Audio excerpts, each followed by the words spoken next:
إن الحمد لله نحمده ونستعينه ونستغفره ونعوذ بالله من شرور أنفسنا ومن سيئات أعمالنا. من يهده الله فلا مضل له ومن يضلل فلا هادي له.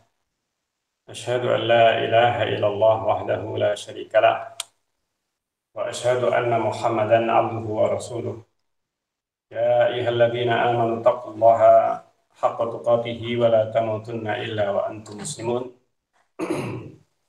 يا أيها الناس اتقوا ربكم الذي خلقكم من نفس واحدة وخلق منها زوجها وبث منهما رجالا كثيرا ونساء. فاتقوا الله الذي تساءلون به والأرحام إن الله كان عليكم رقيبا.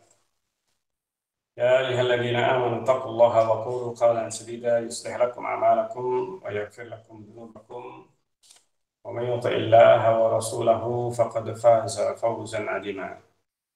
أما بعد فإن أصدق الحديث كتاب الله، وخير الهدي هدي محمد صلى الله عليه وسلم، وشر الأمور محدثاتها وكل محدثة بدعة وكل بدعة ضلالة وكل ضلالة في النار.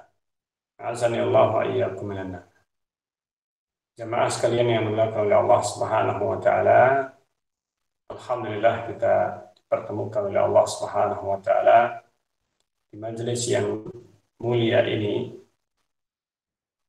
majelis talabul ilm, majelis ilmu yang dirahmati oleh Allah Subhanahu wa taala, dinaungi oleh para malaikatnya dalam rangka ridha dan menghormati para penuntut ilmu. Meskipun hanya dengan melewati online, akan tetapi kita berharap semoga majelis yang seperti ini bisa mendapatkan pahala sebagaimana jika di majelis ilmu yang langsung kita bertemu dalam sebuah majelis.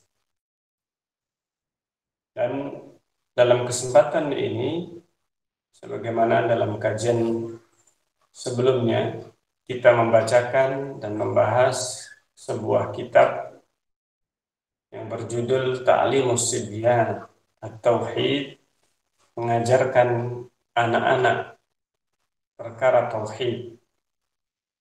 Dan telah kita bahas dalam kajian sebelumnya tentang penulis dan pentingnya akidah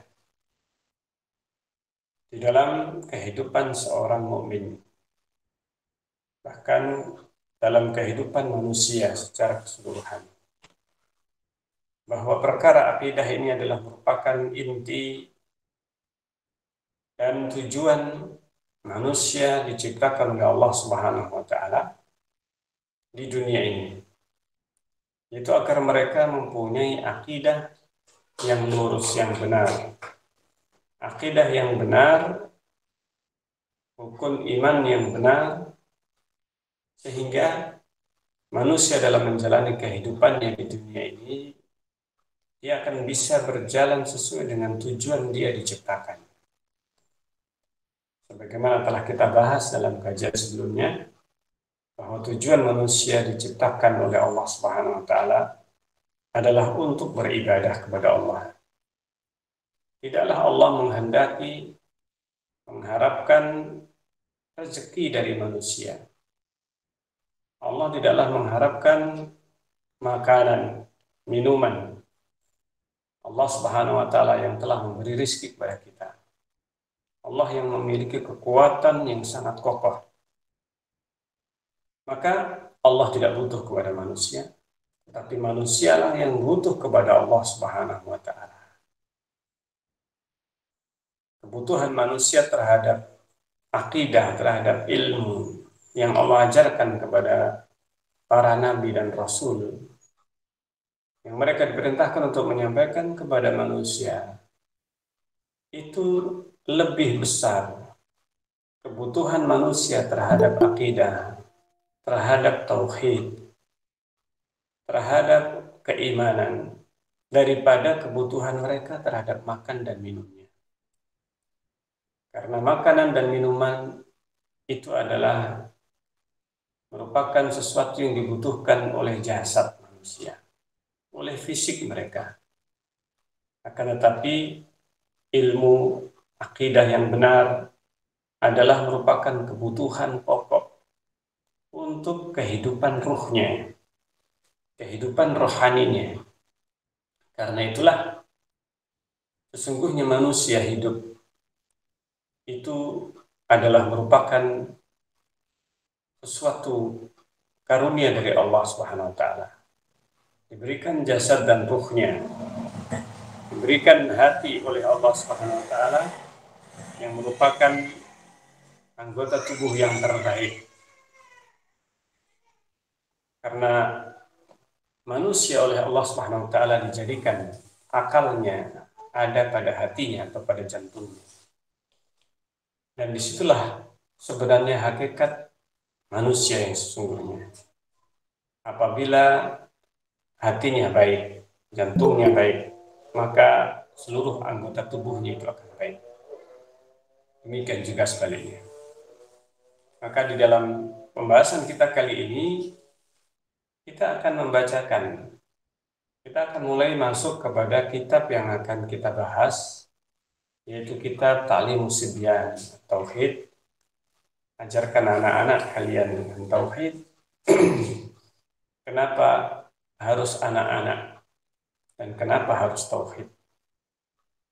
Kita telah membahas dalam kajian sebelumnya bahwa Tauhid ini dibutuhkan sejak kecil. Sejak manusia masih dalam usia anak-anak, balita, di mana mereka sudah bisa memahami ucapan, sudah bisa memahami perkataan orang tuanya, maka disitulah disyariatkan untuk mengajarkan kepada mereka, bahkan sejak dini, keyakinan tauhid ini, sebagaimana yang dicontohkan oleh Rasulullah SAW dan yang Allah Subhanahu wa taala tuntunkan, Allah firmankan di dalam Al-Qur'an. Dan Rasulullah SAW telah mengajarkan kepada anak-anak ketika mereka masih kecil, sebagaimana yang dinukil oleh Ibnu Abbas radhiyallahu anhu, ketika menceritakan bagaimana Rasulullah mengajarkan kepadanya akidah, mengajarkan kepadanya keyakinan. Ketika Ibnu Abbas masih dalam usia yang sangat belia, di situ Rasulullah SAW mengajarkan kepada Ibnu Abbas perkara akidah. Ya gulam, inni wa'allimuka kalimat. Wahai bocah, sungguhnya akan ajarkan kepadamu beberapa kalimat. Jagalah Allah, ihfadillah, yahfadka. Ini saya aku akan menjaganya. Niscaya Allah akan menjagamu. Yahfadka.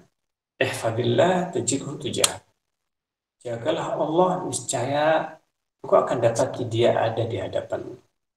Tajidhu tujah. Ta'arraf ilallahi fil rakhaya, ifka fi syiddah. Kenalilah Allah dalam keadaan engkau itu lapang. Allah akan mengenalmu, artinya menolongmu, memperhatikanmu pada saat engkau berada dalam kesulitan. Subhanallah. Ketika itu Ibnu Abbas masih ke dalam usia yang baik, dalam usia yang sangat kecil. Rasulullah mengajarkan kepadanya, wa idza sa'alta fas'alillah. Apabila engkau minta, mintalah kepada Allah. Wa idza sta'anta fasta'in billah. Dan apabila engkau itu memohon pertolongan kepada Allah. Ini semuanya menunjukkan pentingnya perkara tauhid. Hingga Rasulullah mengajarkan ketika anak-anak masih dalam usia yang belia. Nah, di sini kita akan membacakan kitab ini yang singkat dan kecil ini, akan tapi faedahnya sangat besar, terutama bagi anak-anak kita. Dan bahkan sebenarnya kandungan dari kitab ini meskipun ditujukan kepada anak-anak, tapi konten ataukah kandungan dari kitab ini sesungguhnya harus diketahui oleh orang-orang dewasa. Maka sebelum kita mengajarkan apa yang terkandung dalam kitab ini kepada anak-anak kita, maka kita harus mengetahui. Kita harus mengetahui kandungan ini, kita fahami, kita yakini, baru kemudian kita mengajarkan. Kita ajarkan kepada anak-anak kita. Karena anak-anak kita adalah simpanan terbaik untuk amal soleh kita, yang kita akan menghadap kepada Allah Subhanahu wa taala dengan amal soleh kita. Apabila kita mempunyai bekal amal soleh ini, niscaya Allah Subhanahu wa taala akan memberikan karunia-Nya di hari di mana tidak ada yang bisa memberikannya kecuali hanya Allah pada hari kiamat nanti. Maka jadikanlah anak-anak kita itu sebagai lahan dan ladang kita beramal soleh, bercocok tanam amal soleh kita untuk mereka yang akan membuahkan hasilnya dan menjadi amal jariah. Ketika mereka sudah dewasa, mempunyai anak, mengajarkan tauhid ini kepada anak keturunan mereka hingga hari kiamat, kita terus akan mendapatkan pahala, akan terus mendapatkan ganjaran dari apa yang kita ajarkan kepada anak-anak kita. Jangan kita bersandar kepada orang lain dalam mengajarkan anak-anak sejak usia masih kecil. Tapi hendaknya kita menjadi teladan bagi anak-anak kita, terutama dalam mengajarkan tauhid ini. Nah, di dalam kitab ini, beliau penulis mengatakan rahimahullah ta'ala, memulai dengan a'udzubillahi minasyaitonirrajim. Ini di dalam naskah ini beliau mengatakan a'udzubillahi minasyaitonirrajim. Bismillahirrahmanirrahim. Maka di sini beliau rahimahullah ta'ala memulai tulisan atau kitab ini dengan apa yang dimulai surat-surat dalam Al-Quran, yaitu dengan ta'awud, dengan memohon perlindungan kepada Allah Subhanahu wa ta'ala dari syaitanir rajim. Nah, ini adalah yang disebutkan dalam naskah yang saya baca. Dan mungkin juga di tempat lain, apabila ada, maka di sini disebutkan yang pertama adalah doa. Doa memohon perlindungan kepada Allah. Masya Allah.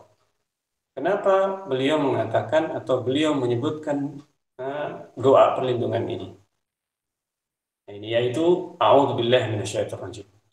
Sebagaimana dalam membaca Al-Quran. Apabila Al-Quran saja, ini yang itu adalah firman Allah Subhanahu wa ta'ala. Kita ketika sebelum membacanya diperintahkan untuk membaca ta'awud, mohon perlindungan kepada Allah dari godaan syaitan yang terkutuk ini. Maka sudah sepantasnya dan selayaknya di tempat yang lainnya kita senantiasa berusaha berdoa, termasuk ketika sebelum sholat, termasuk ketika sebelum masuk WC dan sebagainya. Karena syaitan senantiasa berusaha untuk menggoda manusia kapanpun, dimanapun. Nah, bahkan ketika seseorang mau menulis kitab misalnya, maka di sini penulis berdoa kepada Allah agar supaya di dalam tulisannya ini dilindungi dari syaitan. Apa kaitannya? Karena ketika seorang menulis bisa jadi oleh syaitan dibisiki dengan riya, dengan sum'ah, ujub. Ini yang membahayakan seseorang. Bisa jadi seseorang ketika menulis sebuah kitab, sebuah buku, dia ketika menulis niatnya sejak awal bukan karena Allah, tapi agar dia dikenal, agar dia menjadi terkenal dan dipuji, disanjung tulisannya. Waliyadzubillah. Sehingga niatnya bukan karena Allah lagi, tapi dia menulis karena ada keinginan, ada riya, ada sum'ah di dalam hatinya. Dan ini adalah penyakit yang dihembuskan oleh syaitan. Karena itulah di antara kebiasaan Syekh Muhammad bin Abdul Wahab dan juga para ulama yang lain, mereka senantiasa memulai dengan kitabnya ataukah kajian itu dengan doa ini, perlindungan kepada Allah Subhanahu wa taala dari syaitan. Ini pentingnya. Maka kita juga demikian halnya, setiap memulai beramal hendaknya kita memohon perlindungan kepada Allah dari syaitan dalam setiap amal perbuatan dan amal soleh kita, agar Allah menjaga niat kita di dalam beramal itu adalah karena Allah Subhanahu wa taala, bukan karena yang lainnya. Kemudian setelah itu mengucapkan Bismillahirrahmanirrahim.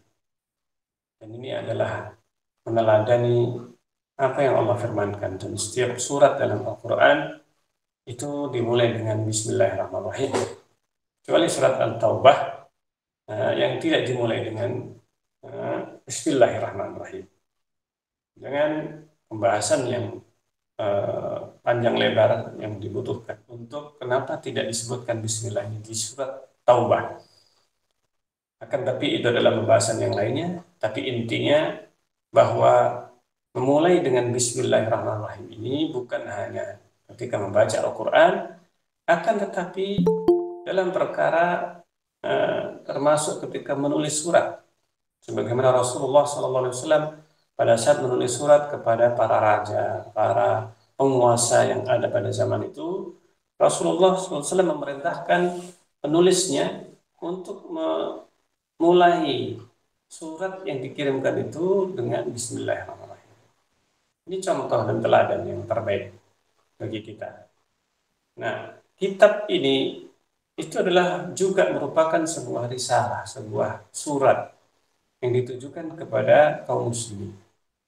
Maka ini juga termasuk yang dimulai dengan Bismillahirrahmanirrahim. Sehingga ketika kita mengirim surat, baik itu dengan melalui langsung surat yang ditulis, ataukah yang zaman sekarang ini sudah banyak, yaitu dengan melalui media sosial. Sehingga kita memulainya dengan salam, memulainya dengan Bismillah, apabila itu adalah diserupakan dengan surat.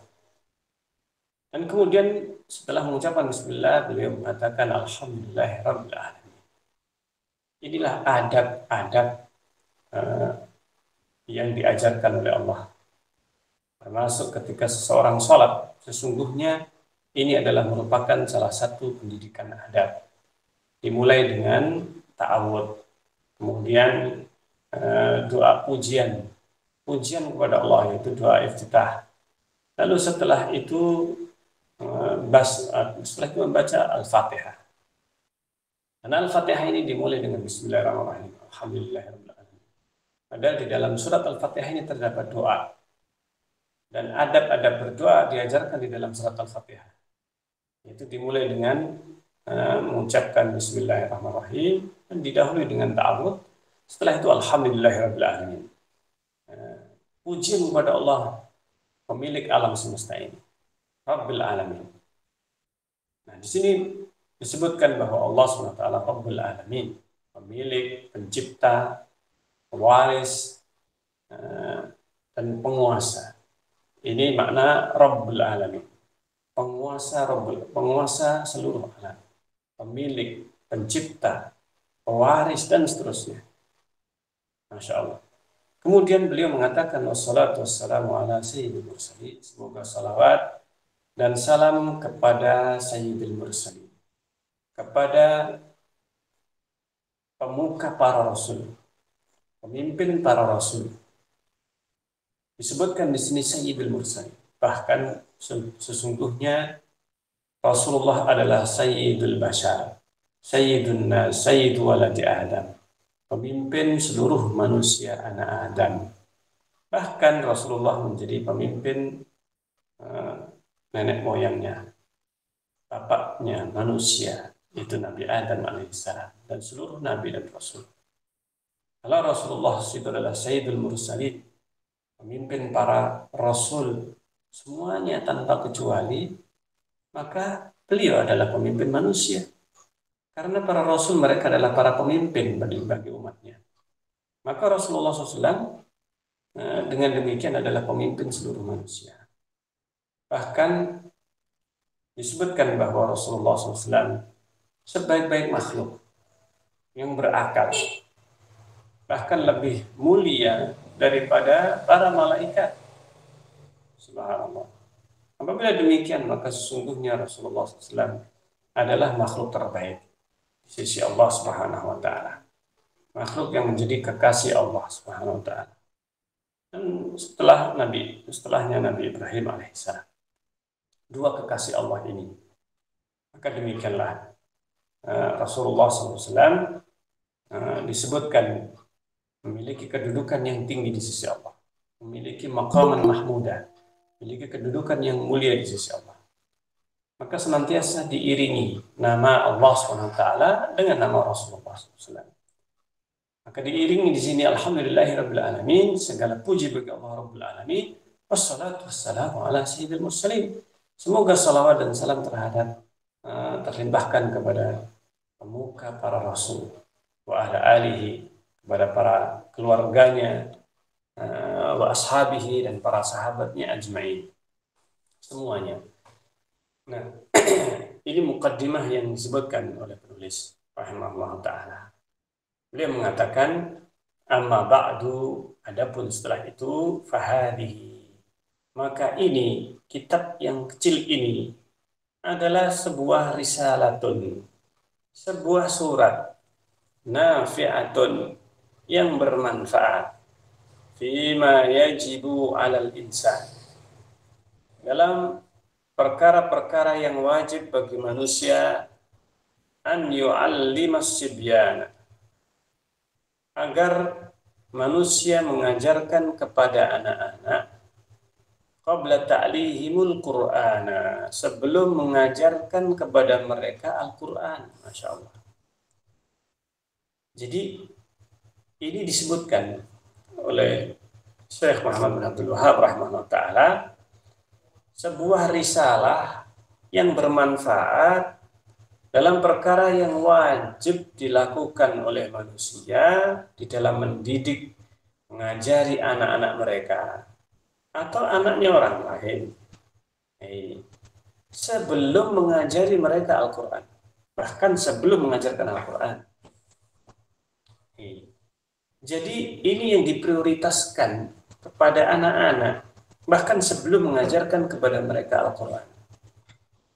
Sebelum mengajarkan kepada mereka Al-Quran, diajarkan keyakinan. Masya Allah. Akidah. Ini yang lebih penting, lebih didahulukan daripada mengajarkan kepada mereka Al-Quran, cara membacanya, kemudian menghafalkannya. Maka yang sebenarnya lebih dahulu diajarkan kepada mereka adalah perkara ini tadi. Perkara yang sesungguhnya sudah ada pada fitrah mereka. Sudah ada pada fitrah manusia sejak mereka masih berada di dalam rahim. Bahkan sebelum ada di dalam rahim. Ini. Sebelum manusia ada di dalam rahim, maka sesungguhnya manusia itu sudah memiliki keyakinan. Atau yang lebih tepat memiliki fitrah. Fitrah yang ada pada manusia semuanya tanpa kecuali. Pada saat manusia masih berada di alam ruh, sebagaimana telah kita bahas, kita telah sampaikan dalam kajian-kajian sebelumnya, bahwa sebenarnya manusia itu diciptakan oleh Allah Subhanahu wa taala jauh-jauh hari sebelum manusia ada di muka bumi ini. Sebelum manusia diturunkan, bahkan sebelum Nabi Adam diturunkan ke bumi ini. Pada saat pertama kali Allah menciptakan Adam alaihissalam, Allah Subhanahu wa taala sudah menciptakan ruhnya Nabi Adam alaihissalam. Demikian juga pada saat Nabi Adam diciptakan, sudah diciptakan oleh Allah, artinya ditiupkan ruh Nabi Adam alaihissalam ke dalam jasad beliau yang Allah ciptakan langsung dengan kedua tangannya. Maka setelah itu Allah Subhanahu wa taala mengeluarkan seluruh keturunan Nabi Adam alaihissalam. Yang dimaksudkan adalah ruhnya. kemudian di hadapan Nabi Adam alaihissalam. Dan pada saat itu, pada saat pertama kali Nabi Adam diciptakan, Allah sudah mempersaksikan manusia, ruh manusia, seluruhnya sudah ada pada waktu itu. Dan kemudian Allah SWT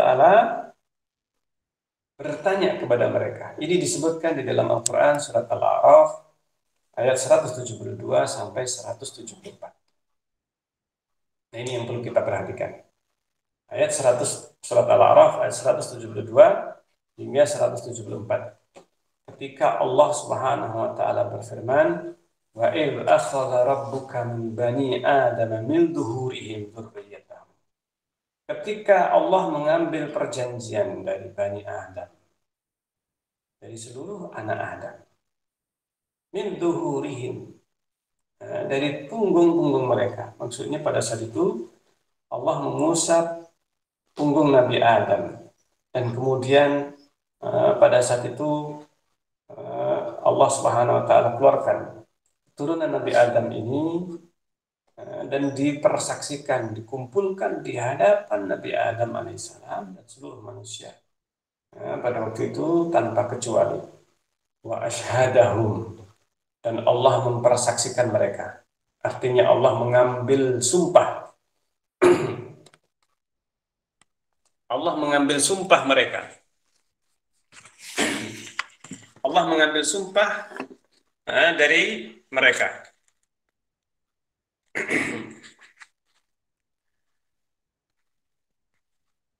Pada saat Allah mengambil sumpah dari mereka, wa asyhadahum ala anfusihim, dan mempersaksikan kepada diri-diri mereka sendiri. Artinya mereka bersaksi, bersumpah terhadap diri mereka sendiri. Alastu birabbikum, bukankah aku adalah Rabb kalian? Bukankah aku adalah Rabb kalian? Alastu birabbikum. Maka mereka menjawab semuanya, termasuk kita semuanya, manusia. Alastu birabbikum, pada saat ditanya oleh Allah, bukankah aku adalah Rabb kalian? Nanti akan kita bahas apa makna Rabb yang sudah tadi disebutkan secara ringkas, yaitu Rabb itu mencakup makna pencipta, pemilik, penguasa, pewaris, dan yang semakna dengannya. Bukankah aku adalah Rabb kalian? Sesembahan. Tuhan, kalau diterjemahkan secara singkat dalam bahasa Indonesia. Hanya saja makna Tuhan ini sendiri masih harus kita pertegas. Ini maksudnya makna Rabb. Makna Rabbun yaitu pencipta, memberi rizki, dan yang memiliki alam semesta ini, memiliki manusia. Maka bukankah aku adalah Rabb kalian, kata Allah. Maka mereka seluruh manusia menjawab, dan termasuk kita. Sebenarnya kita ini, ruh kita adalah makhluk yang berakal. Ini makhluk yang berakal. Ruh manusia itu sesungguhnya berakal. Akan tetapi ketika manusia ditiupkan ruhnya ke dalam janin, maka di situ manusia harus melalui tahapan yang kembali kepada tahapan yang masih secara akal manusia ini belum sempurna. Padahal ketika mereka terpisah, sesungguhnya akal itu sudah memiliki kesempurnaan. Sebagaimana pada saat diambil sumpahnya oleh Allah ketika pertama kali Nabi Adam diciptakan. Maka manusia semuanya menjawab, termasuk kita sekalian. Qalu bala. Mereka semuanya mengatakan bala, syahidna, kami bersaksi. Antaqula yaumil qiyamah, agar supaya jangan sampai pada hari kiamat nanti, inna kunna an hadzal ghafilin. Kami lupa dengan ini semuanya. Jangan sampai manusia itu lupa. Maka diturunkan ayat ini. Dan seluruh nabi mengingatkan kepada manusia, kepada umatnya, dengan masalah perjanjian yang diambil oleh Allah ini. Dan ini dalam rangka mengingatkan manusia semuanya.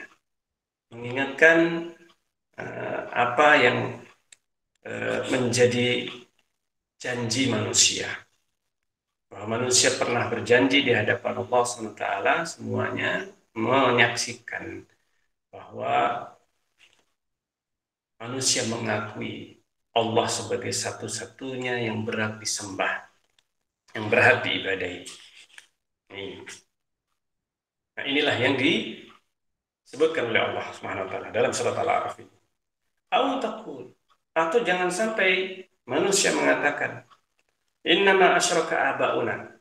Sungguhnya bapak-bapak dan nenek moyang kami yang berbuat kesyirikan min qabl, sebelum ini. Wa kunna dzurriyyah. Sementara kami adalah keturunan mereka. Min ba'dihim. Afatuhlikuna bima fa'alal mubtilun. Nah ini. Maka apakah engkau akan menghancurkan kami karena perbuatan orang-orang yang adil batil. Nah inilah yang disebutkan oleh Allah SWT di dalam Al-Quran. Sehingga sesungguhnya kita manusia sudah bersumpah, berjanji bahwa kita ini bertauhid. Kita ini akan menyembah kepada Allah SWT. Akan tetapi kita semuanya lupa dengan kejadian pada waktu itu.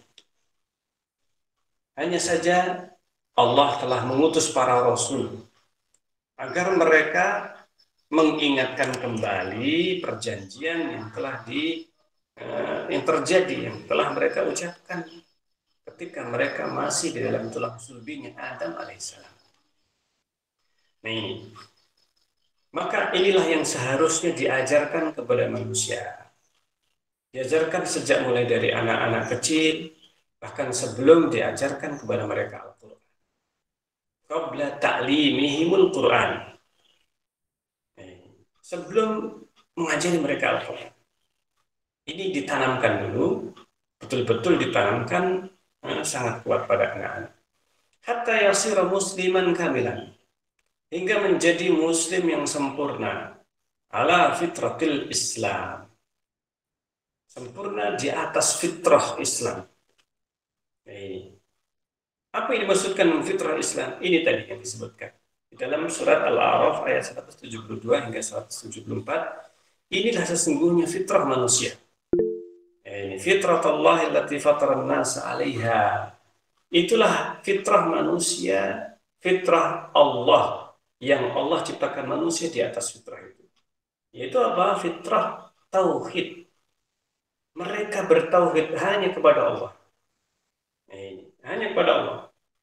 Yaitu apa? Bahwa Allah yang sesembahan yang berhak disembah. Alastu birabbikum? Qalu bala. Qalu bala. Ini diantara yang disebutkan. Sehingga Allah Subhanahu wa taala menjadikan manusia di dunia ini karena manusia itu mempunyai sifat lupa, maka diingatkan oleh para nabi dan rasul mereka. Dan yang terakhir adalah Rasulullah SAW, diturunkan Al-Quran dan diingatkan di dalam surat ini, dalam surat Al-A'raf ini. Agar mereka itu betul-betul menjadi seorang muslim yang sempurna di atas fitrah Islam. Wa muwahhidan jayyidan. Demikian juga menjadi seorang yang bertauhid, mentauhidkan Allah dengan baik. Ala tariqatil iman. Di atas jalan keimanan. Masya Allah. Ini tujuan diciptakan manusia untuk beribadah kepada Allah dan agar mereka itu kembali kepada fitrahnya.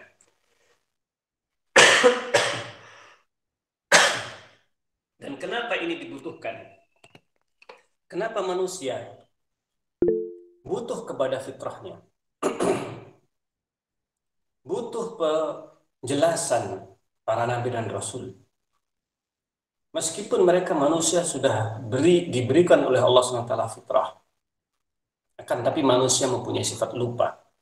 Punya sifat lupa dengan apa yang dia janjikan.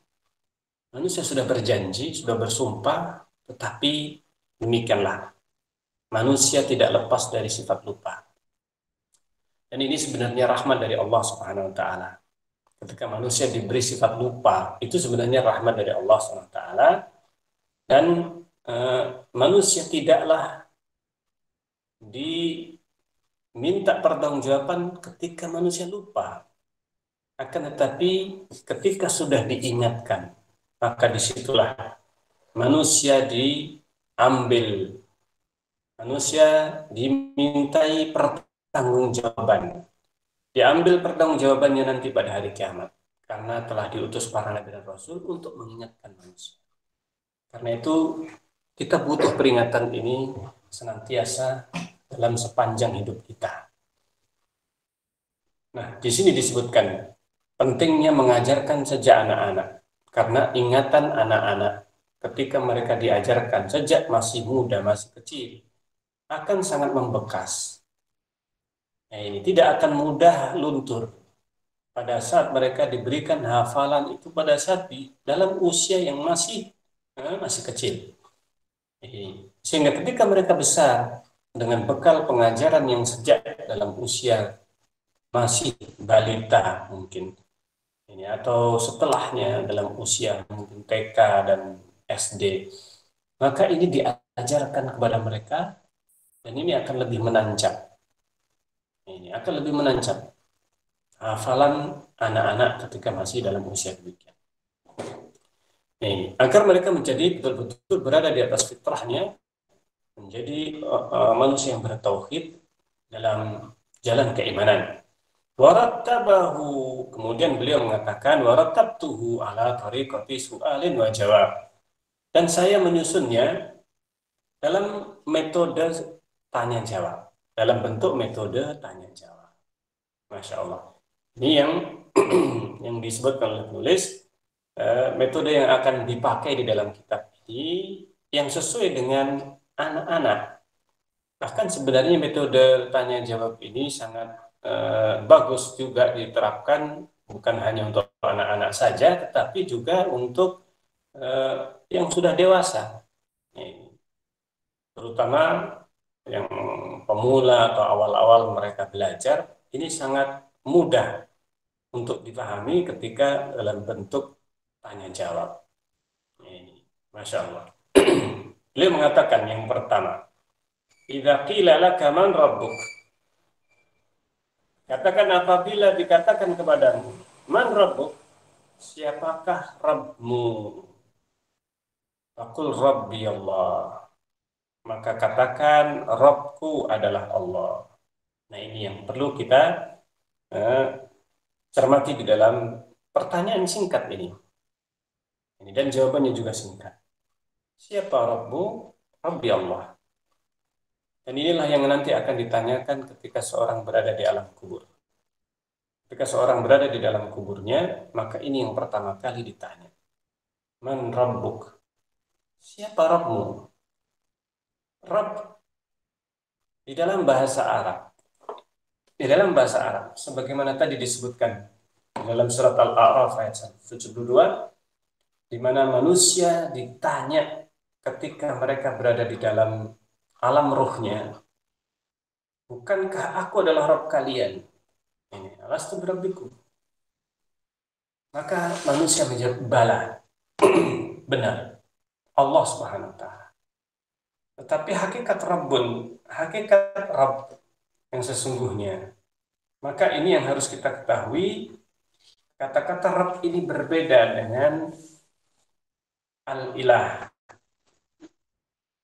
Sering di dalam bahasa Indonesia kita mendapati terjemahan Rabb dan ilah itu sama, yaitu Tuhan.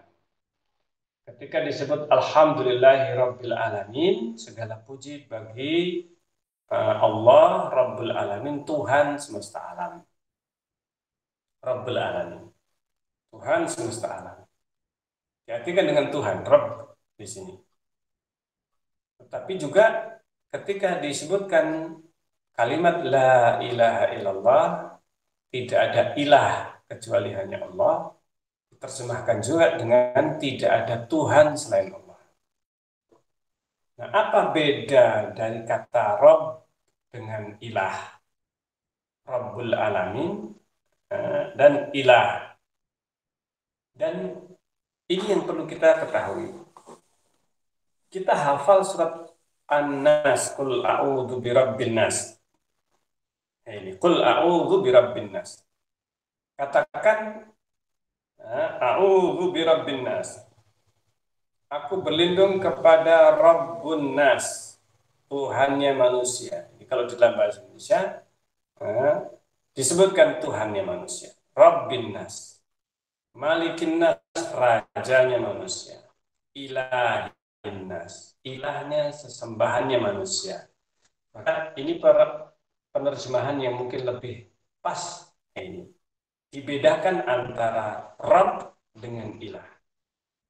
Dalam surat An-Nas disebutkan semuanya.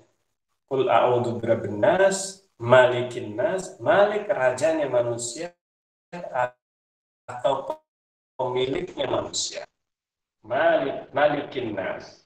Nah, ini. Disebutkan dalam surat Al-Fatihah Malik Yaumiddin. Alhamdulillahi Rabbil Alamin. Ar-Rahman Rahim Malik Yaumiddin. Nah, di sini dibedakan. Malik Yaumiddin yang merajai hari. Sehingga ini yang harus kita ketahui perbedaan antara Rabbun dengan ilah. Meskipun satu hakikatnya yaitu Allah. Tetapi mempunyai arah yang berbeda. Ketika disebut Rabbun, Allah sebagai Rabb, sebagai Rabb di sini yang artinya kita harus mengetahuinya, yaitu yang pertama mengandung makna pencipta. Ini mengandung makna pencipta. Yang kedua, pemberi rizki. Pemberi rizki. Rabb. Yang ketiga bermakna pemilik.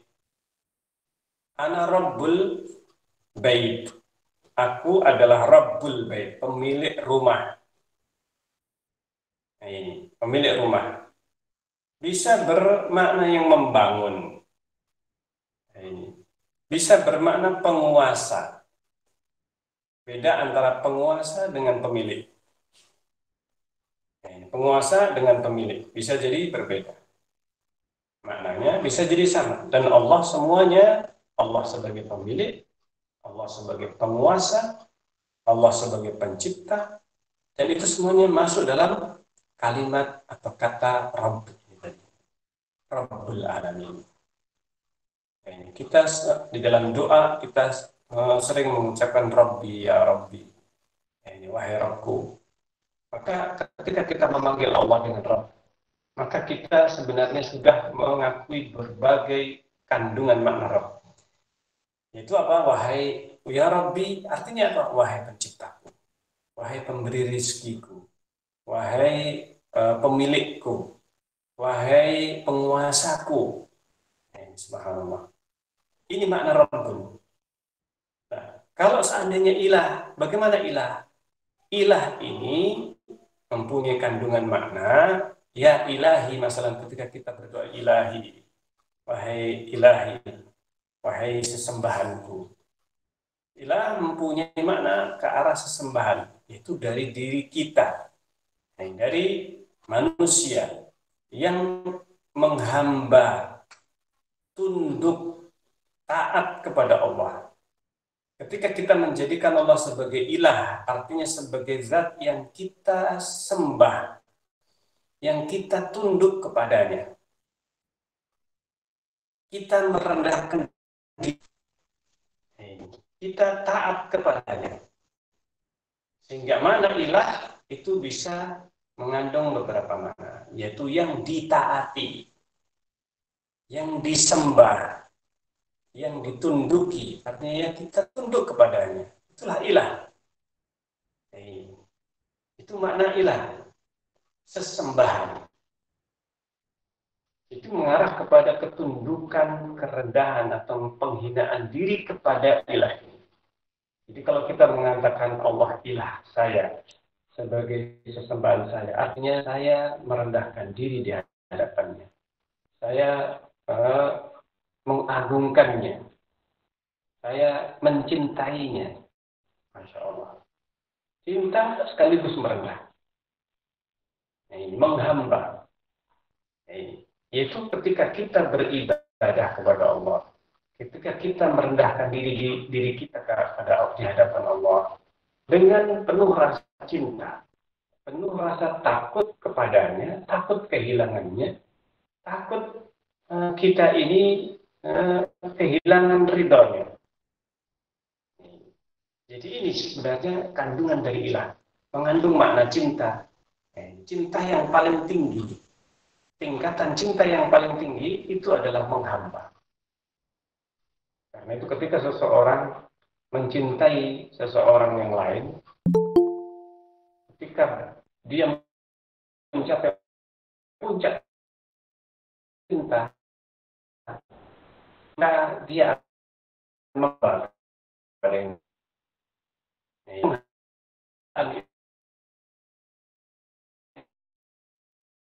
Karena itu ketika orang mencintai cinta yang satu itu seorang yang mencintai dengan cinta yang sangat berat, dia menuruti apapun yang diinginkan orang yang dia cintai.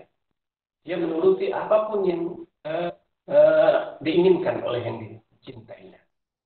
Dia taat, tunduk, patuh kepada yang dicintainya. Dan kesempurnaan cinta ini, puncak dari cinta ini tidak boleh ditujukan kecuali hanya kepada Allah. Di sini. Karena itu sesungguhnya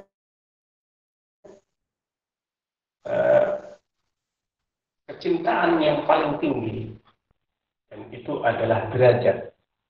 Cinta itu mempunyai derajat, tingkatan. Mempunyai tingkatan yang banyak. Ada disebutkan oleh Ibnu Qayyim rahimahullah di dalam sebagian kitab beliau, dalam kitab Rawdatul Muhibbin. Ini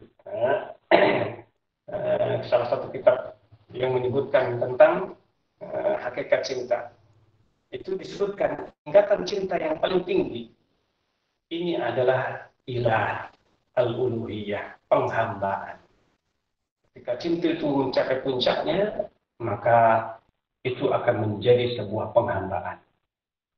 Jadi, dia akan mentaati apapun yang diperintahkan, diinginkan, bahkan tidak diperintahkan, tapi diinginkan, disukai oleh yang dia cintai tadi, dia akan mengikuti, dia akan mewujudkan, dia akan berusaha untuk mewujudkan apa yang dicintai oleh zat yang dia cintai tadi. Nah, ini. Makanya ini yang akan membedakan antara makna Rabbun dengan makna ilah.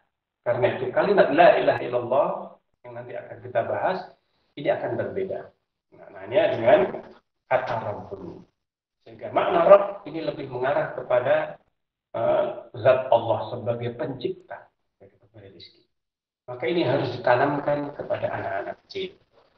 Itu makna Rabb sebagai pencipta, pemilik rezeki, pemilik kita. Kita ini milik Allah, akan kembali kepada Allah. Maka katakan Rabbi Allah. Maka di sini disebutkan, wa ma makna Rabbu, apa makna dari Rabb?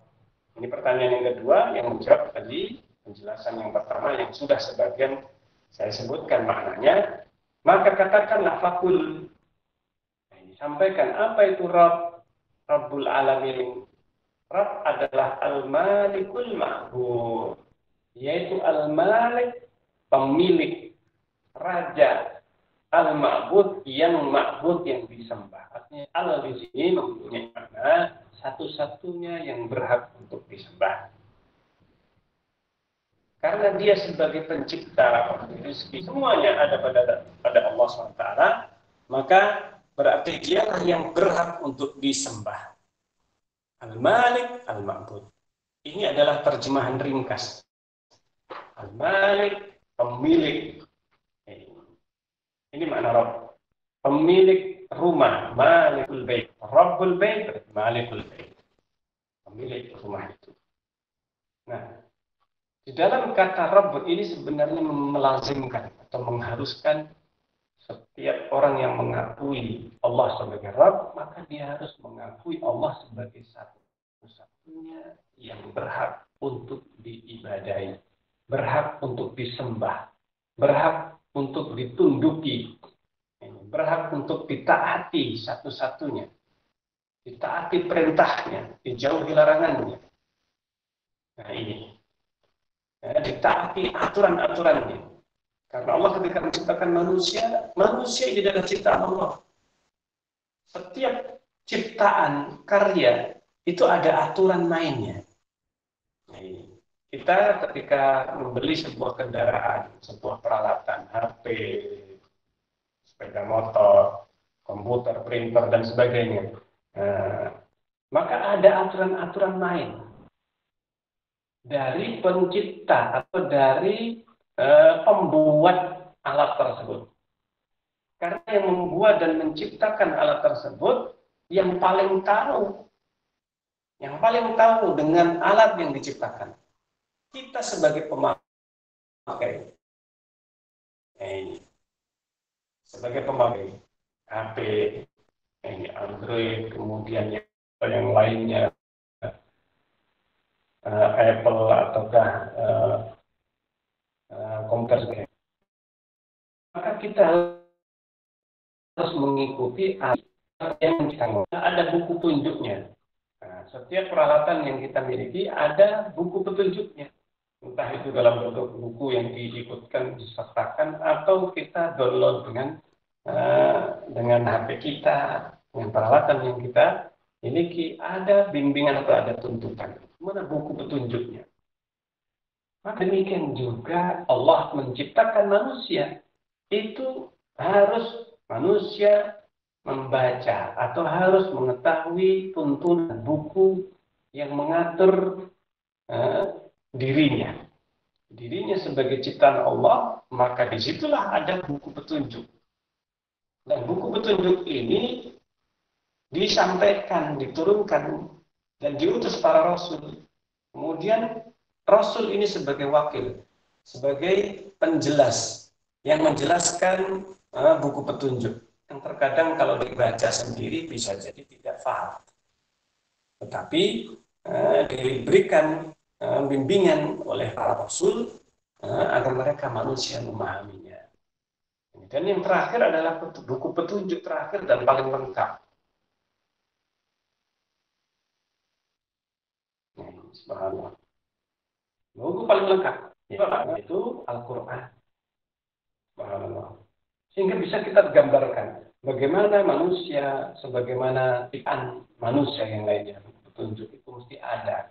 Maka demikian juga manusia.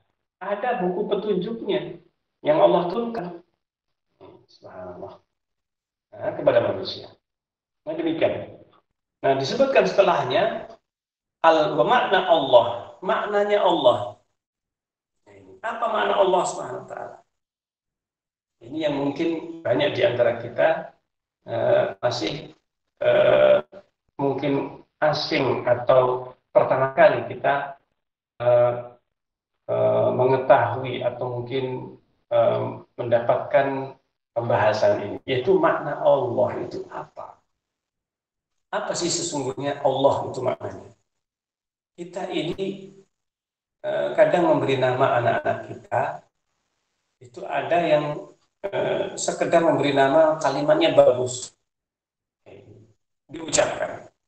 Tetapi ada nama yang paling sempurna, paling bagus adalah ketika maknanya itu diketahui. Seorang memberi nama anaknya bagus. Apa maksudnya? Ya, agar supaya anaknya memiliki sifat sebagaimana nama yang disebutkan atau yang diberikan. Yaitu mempunyai nama bagus. Hasan. Hasan juga dalam bahasa Arab yang artinya bagus. Jadi, muhsin. Muhsin itu artinya berbuat baik kepada orang lain. Masya Allah, muhsin. Yang membantu orang lain. Membantu bukan hanya atau berbuat baik kepada orang lain. Maka ini di antara nama-nama yang diinginkan oleh orang tua ketika memberi nama anaknya. Memberi nama anaknya. Itu dengan nama-nama ini. Dan bahasa Arab bahasa Arab atau orang-orang Arab, mereka mempunyai kebiasaan ketika memberi nama anaknya, setiap kata atau setiap nama dalam bahasa Arab itu mempunyai makna atau arti. Mereka tidak biasa untuk menamakan dengan nama-nama asing, tapi mereka mempunyai kebiasaan memberi nama itu yang mempunyai makna, kandungan arti dalam nama itu. Ini sudah menjadi kebiasaan bangsa Arab. Dan itulah sesungguhnya dalam setiap bahasa, itu nama yang mereka gunakan itu mempunyai makna, termasuk dalam bahasa Indonesia.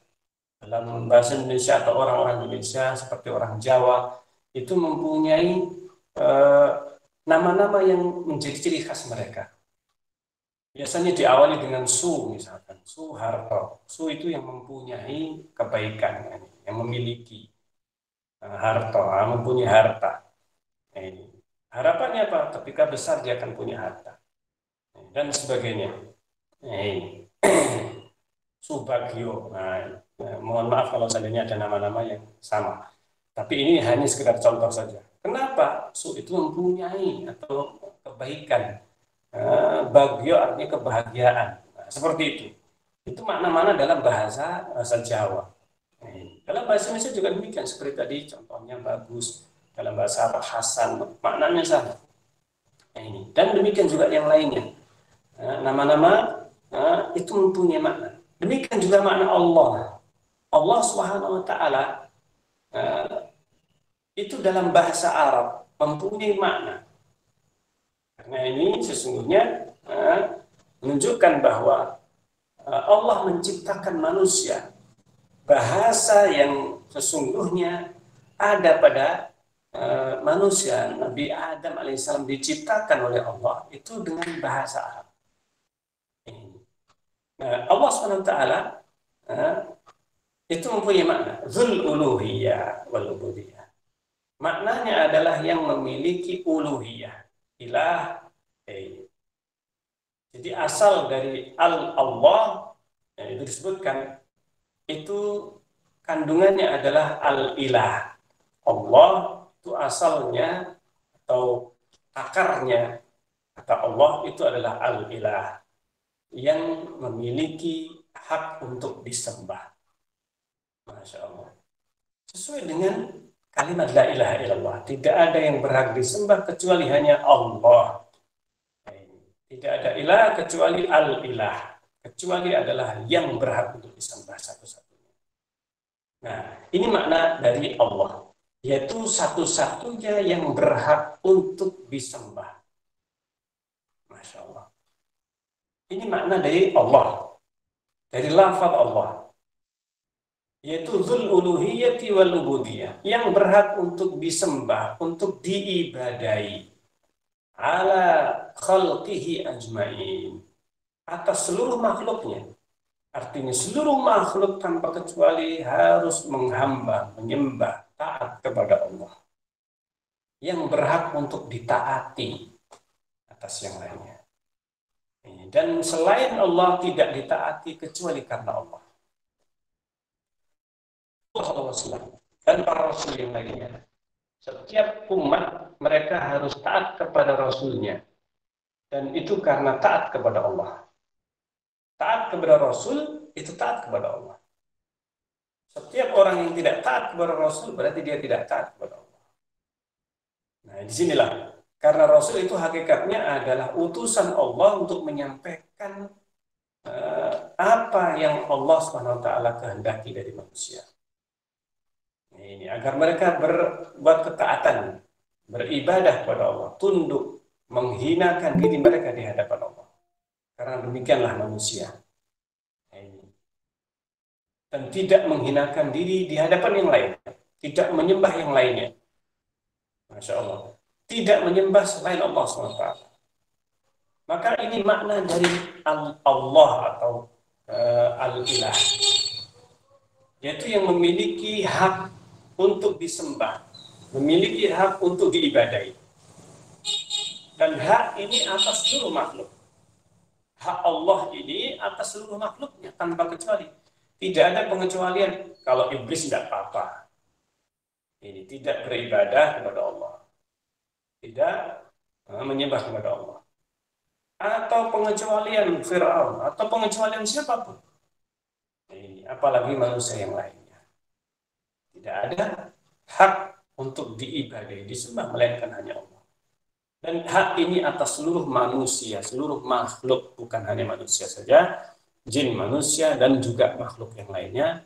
Mereka harus beribadah, harus menyembah, taat, tunduk kepada Allah SWT. Nah, Allah menciptakan makhluk yang banyak sekali, dan di antara makhluk itu ada yang Allah ciptakan makhluk berakal. Makhluk berakal, ada 3 makhluk berakal yang Allah ciptakan. Dan urutannya Allah ciptakan malaikat. Yang pertama kali makhluk berakal. Dalam artian mereka ini yang disebutkan akal manusia, yang pertama kali adalah malaikat. Kemudian setelah itu Allah menciptakan jin. Kemudian yang ketiga Allah ciptakan manusia. Ini urutannya. Nah, di sini 3 makhluk yang berakal. Masing-masing mempunyai karakter yang berbeda sesuai dengan bahan dasar ciptaannya. Allah ciptakan malaikat dari cahaya arsy. Ini disebutkan dalam Sahih Muslim. Maksudnya cahaya yang diciptakan darinya malaikat itu adalah cahaya arsy, menunjukkan arsy ini yang diciptakan lebih dahulu. Nah, dari arsy itu, cahaya arsy ini diciptakan para malaikat. Kemudian Allah menciptakan yang kedua makhluk berakal yang bernama jin. Termasuk di dalamnya iblis. Iblis adalah bangsa jin. Termasuk dalam bangsa jin. Termasuk yang pertama kali diciptakan oleh Allah sebelum manusia. Maka jin diciptakan dari api. Maksudnya bahan dasarnya. Dan yang ketiga adalah manusia yang bahan dasarnya dari tanah. Dan sifat-sifat masing-masing ini mempunyai perbedaan. Cahaya, api, dan tanah. Nah, ini semuanya dan makhluk yang lainnya yang selain 3 makhluk ini, mereka semuanya diciptakan dalam rangka untuk tunduk kepada Allah. Malaikat diciptakan oleh Allah tanpa ada maksiat, tidak diciptakan nafsu untuk mereka. Berbeda dengan jin dan manusia. Allah ciptakan manusia dan jin dengan diberi nafsu oleh Allah.